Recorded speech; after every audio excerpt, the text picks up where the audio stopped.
Hey folks, this is Jesse Cope, back with another episode of the American Soul Podcast.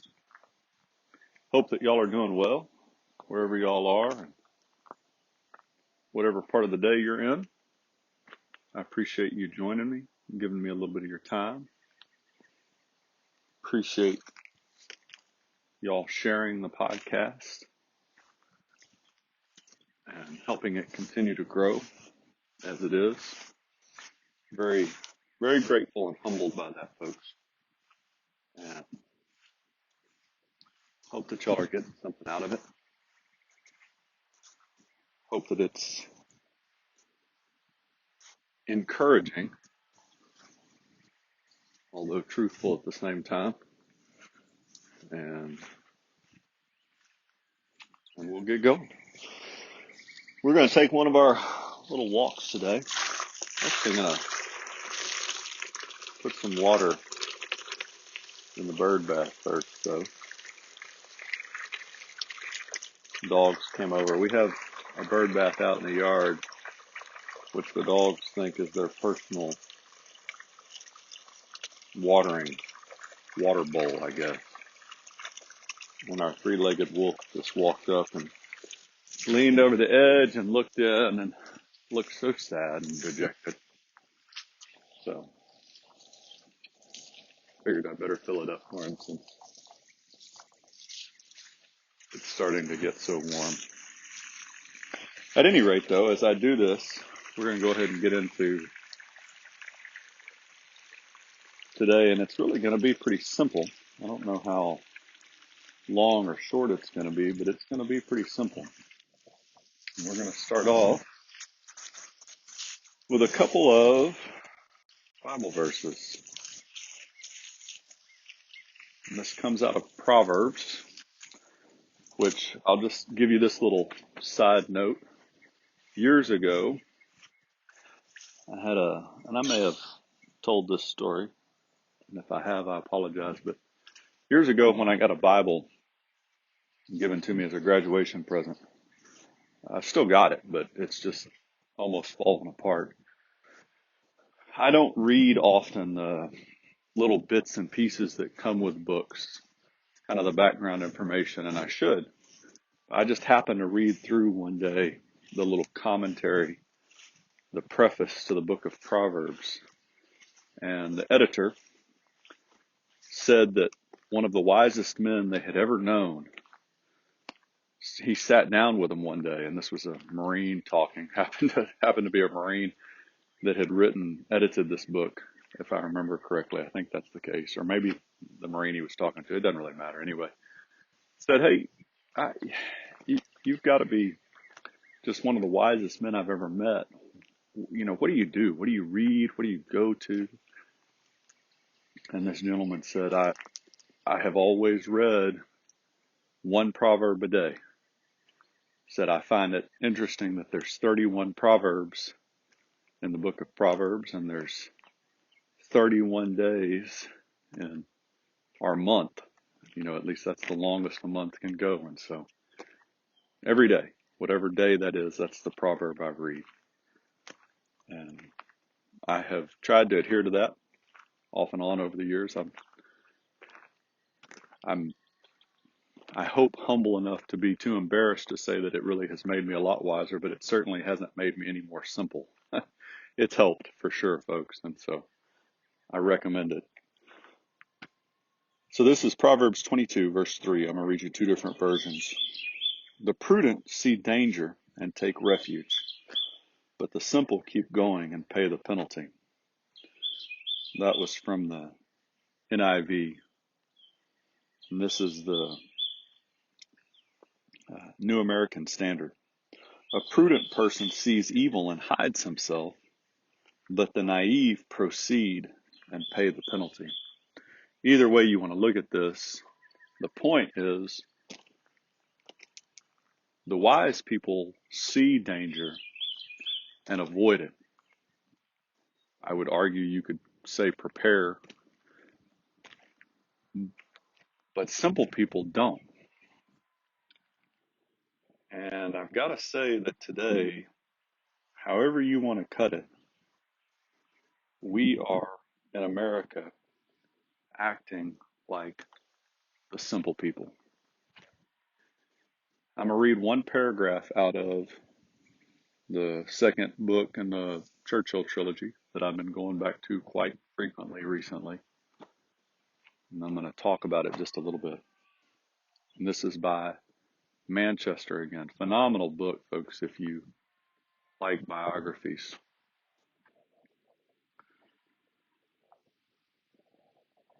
This, what we're going to talk about today, was to be one of Churchill's themes throughout the 1930s. The Germans, he told readers of The Strand in 1935, constituted the most industrious, tractable, fierce, and martial race in the world. And Hitler, having risen by violence and passion, was surrounded by men as ruthless as he. Churchill wanted England to pursue a policy leading to a lasting reconciliation with Europe. But one could not deal with men who lied and murdered, men without honor or decency, led by a ruthless demagogue upon whose orders armed men tramped from one end of the Broad Reich to another. Single-handedly, Hitler was reversing the decision reached on the battlefield in 1918. That is where we are today, Churchill concluded. And the achievement by which the tables have been completely turned upon the complacent, feckless, and pure-blind victors deserves to be reckoned a prodigy in the history of the world, and a prodigy which is inseparable from the personal exertions and the life thrust of a single man.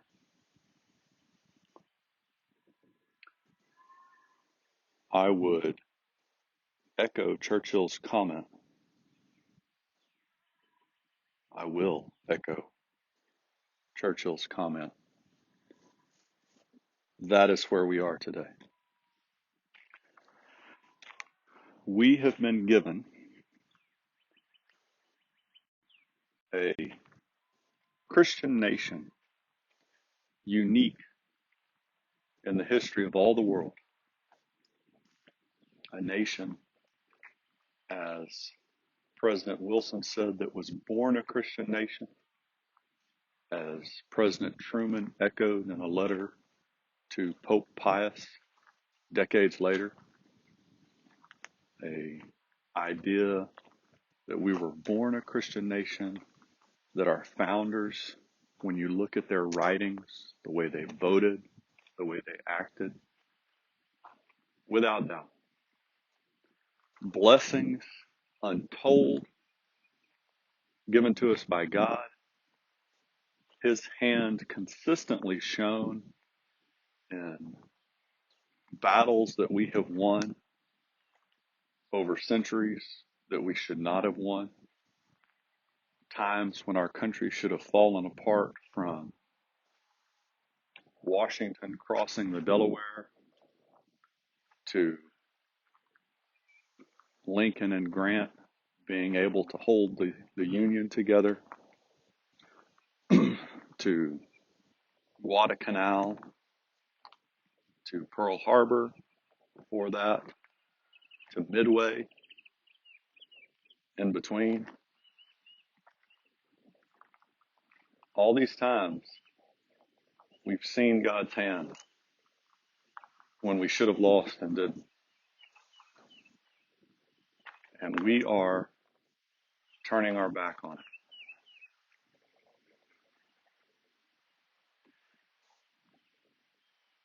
We don't want to talk about the fact, just like most of the British didn't want to talk about the fact that the threat from the Nazis was evil and growing and could not be ignored. We don't want to talk about that our fellow citizens here in America, the threat posed by the left, is growing and evil, and has been It only took a little over a decade, really, for the Nazi threat to really materialize. I guess you could argue 2 decades. The left has had much longer than that. And maybe they learned a little bit from the Nazis and Stalin and Mao. And so they've stretched it out a little more. But here's the deal, folks. In a Christian nation, there are a lot of things in a republic that you can debate and have very strong different opinions about and still survive. But you've got to have a core set of values. They've got to be almost universal, as President Coolidge said.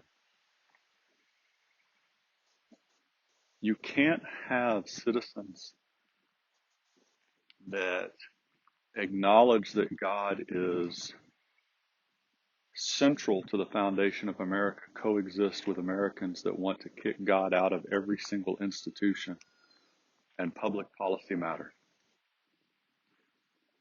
And you can't have citizens that acknowledge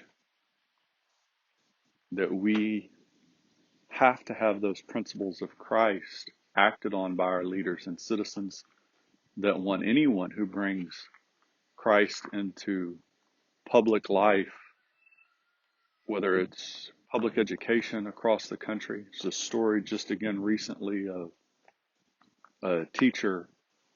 I cannot remember right now, folks. I'll have to go and dig this back up, but you could look it up, who said a prayer in a classroom and who is now under attack. The coach that kneeled on the football field from a few years ago, that case is still out there as well. But you can't have those two sides are irreconcilable. One side or the other is going to win, either because one side's calling for the complete expulsion of Christianity, of the principles of Christ from our public lives and institutions, and one side acknowledges that those principles are foundational.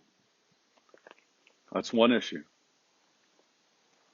Another issue, you can't have a people that acknowledge the right to life, which we've just talked about, and those that think there's a right to murder because the baby's an inconvenience or burden. You can't have a people reconcile where one side understands the differences between men and women and acknowledges that they're different and will never be the same, and doesn't try to pretend that they're interchangeable. You can't have that be reconciled with a group of citizens that pretends that men and women don't have different roles, don't have different strengths and weaknesses, are exactly the same, and need to be treated exactly the same. Not equal, folks. Again, made that argument before. The left isn't looking for men and women to be viewed equally valuable. They're looking for men and women to be viewed the same. Huge difference.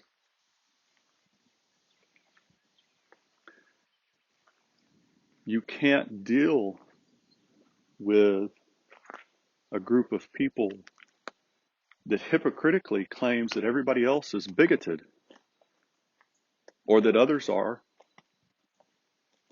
simply because of the color of their skin. They want to claim that white people are racist because they're white, that men are sexist because they're men. That in and of itself is bigoted. A people that wants to teach critical race theory to children in education, so they want to teach achievement based on preference, based on race and gender, while pretending that others are bigoted and the country is systemically racist and oppressive, sexist, bigoted. One side or the other's got to win. You can't have them coexist.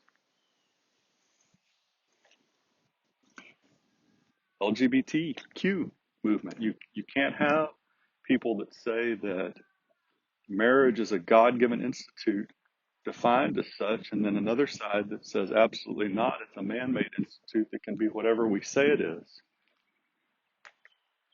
And you see this. We had to know this was coming for decades, folks. But the left they're not looking for the silent majority has always, I think, foolishly hoped for, understandably so, because it's so shocking, right? Like the fact that somebody wants to claim that they can rip a baby out of their own womb and that that's a right, that baby has no right to life. I mean, that's shocking. You can't get your head around it. And so I get this, but it's been foolish to assume that the left just wanted to coexist, that we could get to the point, just appease them enough, be like, okay, well, a man, you can marry a man now. A woman, you can marry a woman. Having sex, that's fine. That's great. Do what you want to do. Now it's a man, you want to be a woman. That's great. Be a woman. A woman, you want to be a man. Great. That's great. Oh, now you need to compete in athletics as a man or a woman when you're the opposite, right? We've given and given and given and given. The left is never going to stop because they're not looking for simply the ability to exist. They want acceptance. They want what they want to do to be condoned as good. They really want, and I should have pulled this Bible verse and I didn't, and I apologize. They want good to be called evil and evil to be called good. You can't reconcile those two sides, folks. Illegal immigration, it's a moral issue. The millions of illegals that have flooded into this country have broken our laws. There's no basis for that in a Christian society, despite what the left tries to say. And they're hurting women and children, which is exactly what Christianity teaches as pure religion, is caring for the widow and the orphan, the poor and the needy, the little children. Illegal immigration, without doubt, hurts that. It's hurting it now. You see it. They're taking resources and representation away from law-abiding citizens. They're hurting children. They're exploiting women and children.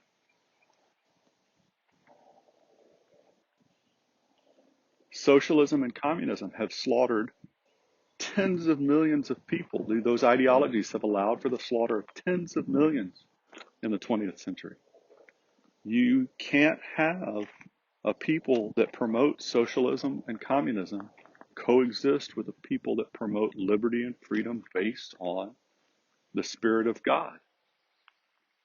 Just like the Bible tells us, where the Spirit of the Lord is, there's freedom, there's liberty. Those two sides are irreconcilable. Churchill saw all this years before World War II and tried to warn the British population, and they hated him for it. They tried to censor him. They tried to silence him. They belittled him. They pushed him to the back. And yet in the end, what he knew was going to happen, what was apparent if you looked at it, in that quote that I read at the beginning, he said, you can't deal with liars. The values of the left by default require lying. We care about women, but we support bigotry and we support feminism and we support LGBTQ lifestyles and we support abortion. Well, those two don't go together. You can't support women and support those things. It's an impossibility. We care about children, but we want to be able to murder children. Those two things don't go together. It's an impossibility. It's a lie. We care about women and children, but we support illegal immigration that floods the country with criminals and terrorists. Those two things don't go together. It's a lie. We love America, but we refuse to acknowledge that it's a Christian republic based on the teachings of Christ. And we despise the Constitution and the values thereof. Those two things don't go together. It's a lie. We want democracy, freedom, liberty, but we support socialism and communism. Those two things can't coexist. They don't go together. It's a lie. Which, what we get tricked a lot on is, again, this idea kind of more on the conservative side, although it's not conservative, which is I'm socially liberal, but fiscally conservative. That's an impossibility. You can't do those two things. Eventually, the immorality, the ability to lie and do what's wrong socially it's going to translate to economically. So what's the point here? The point is, even if I'm just a lonely voice out in the middle of the wilderness, and there's a lot of people that I talk to that don't want to hear this, I would rather be, Lord, obviously rather be like John the Baptist, which that brings to mind, or like a Churchill that's out there trying to tell people beforehand to avoid the war that's coming.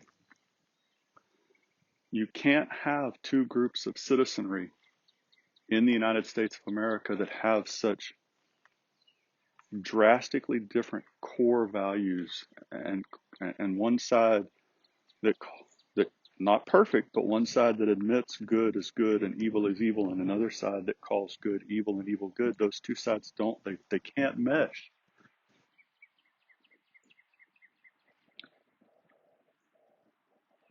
I don't ever want to have, like Third Marine said, I don't ever want some ghost of some Marine or sailor, and in this case, some ghost of my children or grandchildren, to come back and say, if you had just spoken up a little bit more, I would still be here, or I would still be living with liberty and freedom.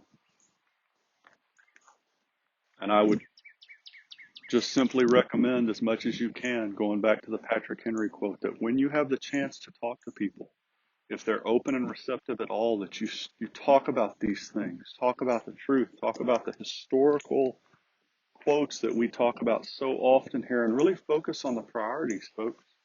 We've got to get focused on the things that are important, not our entertainment, not our hobbies, because we're losing our country to the left. Just like the British were being more and more threatened by the Nazis, the survival of the American Republic is not threatened by China or Iran or Russia, even remotely near the amount that it's threatened by our own internal citizens on the left. And this is why, because these divides are irreconcilable. So I read that paragraph in that biography, and it just struck me so strongly. I actually read it a few weeks ago, and I knew immediately that I needed to talk about one paragraph in Churchill, because it really sums up. He saw this. People didn't listen to him until it was too late, but he saw it and he warned. He tried to. So I'm trying, even as small as my voice is, folks, right now. Just like Hitler and the Nazis could only lead to war, just like Churchill knew that they were liars and that they couldn't be dealt with, that they were without honor and decency, men who lied and murdered. The citizens on the left that continue decade after decade to vote for those core values that I've just listed out, they're lying and they're murdering. And you can't deal with people like that.